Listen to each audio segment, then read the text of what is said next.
வணக்கம். நான் homeopathy doctor என் வெண்மணி. நான் இன்றைக்கி சொல்ல போகிற topic childhood asthma or wheezing. So ஏன் இந்த டாபிக் எடுத்திருக்கேன்னா, நான் பார்த்த கேஸ்லேயும் இந்த கேசஸும் நிறையா. ஸோ இது வர்றதுக்கு என்ன ரீசன்? ஸோ நான் பார்த்த ரீசன்ஸ் என்ன அப்படின்னு பார்த்தீங்கன்னா, ஃபஸ்ட் ரீசனே இந்த பேரண்ட்ஸ் தான். எந்த வகையில் அப்படின்னு கேட்குறீங்களா? ஸோ 2 வகையில் நீங்கள் இந்த குழந்தைங்களுக்கு அஃபெக்ட் பண்ணுறீங்க. ஃபஸ்ட்டு என்ன அப்படின்னு பார்த்தீங்கன்னா, ஸோ மெயின் குழந்தைங்களுக்கு ஃபஸ்ட்டு கோல்ட் ஆகுது, ரன்னிங் நோஸ் வருதுன்னா உடனே அதர் மெடிக்கேஷன்ஸ் கொடுத்து அந்த குழந்தையோட ப்ராப்ளத்தை நீங்கள் இன்க்ரீஸ் பண்ணிடுறீங்க. ஸோ என்ன ஆகுது அப்படின்னா, அந்த கோல்டு வாட்டரியாக இருக்கிற ரன்னிங் நோஸ் ரொம்ப ஸ்டிக்கியாக மாறிடும். ஸோ இப்போ என்விரான்மெண்ட்டில் எவ்வளவோ டஸ்டர் இருக்குது.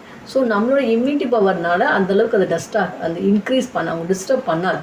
ஸோ சில்ட்ரன்ஸ்க்கு என்ன ஆகும் அதுனா அந்த டிஸ்டர்ப் பண்ணும். ஸோ அது இருக்க இம்யூனிட்டி பவர் என்ன பண்ணுன்னா, அந்த டஸ்ட்டை வெளியில் தள்ளணும். அப்போ எப்படி வரும் அப்படின்னு பார்த்தீங்கன்னா, வாட்ரி ரன்னிங் நோசஸ் மாதிரி தான் குழந்தைங்களுக்கு வரும். ஸோ நீங்கள் என்ன பண்ணுறீங்கன்னா, மெடிக்கேஷன்ஸ் கொடுத்து அந்த ப்ராப்ளத்தை டிஸ்டர்ப் பண்ணிடுறீங்க. ஸோ அதர் மெடிக்கேஷன்ஸ் எடுக்கும்போது அந்த வாட்டரியாக இருக்கிற ரன்னிங் நோஸ் உங்களுக்கு ஸ்டிக்கியாக மாறிடும். ஸ்டிக்கியாக ஆகுதுன்னா first time okay. So next நீங்கள் ரிப்பீட்டேஷன்ஸ் பண்ணிகிட்டே இருக்கும்போது அது ஸ்டிக்கி ஆகி உங்களுக்கு என்ன ஆகுனா லங்ஸ்லேயே ஸ்டிக் ஆகிடும். ஸோ இப்போ என்ன ஆகுனா நெக்ஸ்ட் அந்த குழந்தைங்களுக்கு ப்ரீத்திங் பண்ணுறதுக்கு கஷ்டமாக இருக்கும். ஸோ பார்த்திங்கன்னா ட்ரையாக ஹெவியாக காஃப் வரும் அவங்களுக்கு. ஸோ படுக்க முடியாது, அழுதுகிட்டே வாமிட்டிங் பண்ணுவாங்க. ஸோ நீங்கள் என்ன பண்ணுறீங்கன்னா, பேரண்ட்ஸ் குழந்தைங்களுக்கு ஏதாவது சப்போஸ் கோல்டு ஆகிடுச்சு அப்படின்னா உடனே மெடிசன்ஸ் கொடுத்து அந்த ப்ராப்ளத்தை இன்க்ரீஸ் பண்ணிடுறீங்க. ஸோ குழந்தைங்களுக்கு கோல்டு அடிக்கடி பிடிச்சா நல்லது தான். ஸோ அவங்களுக்கு இம்யூனிட்டி பவர் இன்க்ரீஸ் ஆகுதுன்னு அர்த்தம். நீங்கள் அதர் மெடிக்கேஷன்ஸ் கொடுத்து அந்த இம்யூனிட்டி பவரை டவுன் பண்ணிடுறீங்க.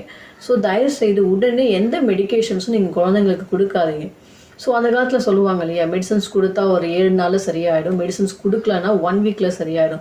ஸோ அதே கான்செப்ட் தான். வெயிட் பண்ணுங்கள். அவங்க இம்யூனிட்டி பவர் இன்க்ரீஸ் பண்ணணும் அப்படின்னா நீங்கள் அதர் மெடிக்கேஷன்ஸ் எதுவுமே எடுத்து அந்த குழந்தைங்களுக்கு சப்ரெஷன்ஸ் பண்ணாதீங்க. ஸோ இன்னொரு வகையாக பேரண்ட்ஸ் என்ன அஃபெக்ட் பண்ணுறாங்க அப்படின்னா, ஹெரிடிட்ரியாக வர ப்ராப்ளம்ஸ்.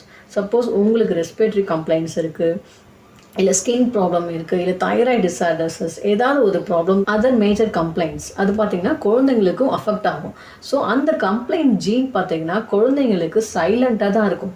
நீங்கள் எப்போ அதர் மெடிக்கேஷன்ஸ் கொடுத்து அவங்க லைட்டாக இருக்க ப்ராப்ளத்தை நீங்கள் ஹெவி பண்ணுறீங்களோ அப்போ அந்த ஜீன் டிஸ்டர்ப் ஆகிட்டு வெளியில் வரும். ஸோ அப்போ தான் அந்த குழந்தைங்களுக்கு ஹெரிடிட்ரியாக டிஸ்டர்ப் பண்ணும்.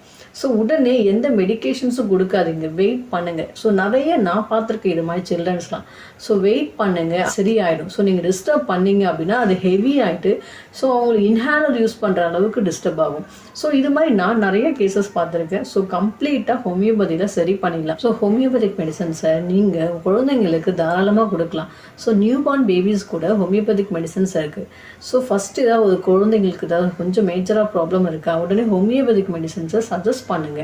ஸோ அந்த குழந்தைங்களுக்கு எந்த சைட் எஃபெக்ட்ஸும் இல்லாமல் அந்த ப்ராப்ளத்தை அப்போவே சரி பண்ணுறதுக்கு நிறைய மெடிசன்ஸ் இருக்குது.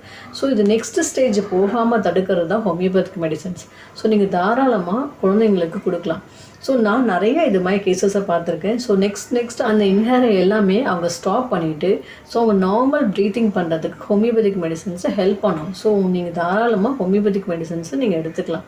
ஸோ எந்த ப்ராப்ளமும் எந்த சைட் எஃபெக்ட்ஸும் கொடுக்காம அவங்களுக்கு பர்மனெண்ட்டாக அவங்களுக்கு ஒரு நல்ல சொல்யூஷன்ஸ் கிடைக்கும் ஹோமியோபதிக் மெடிசன்ஸில். தேங்க்யூ.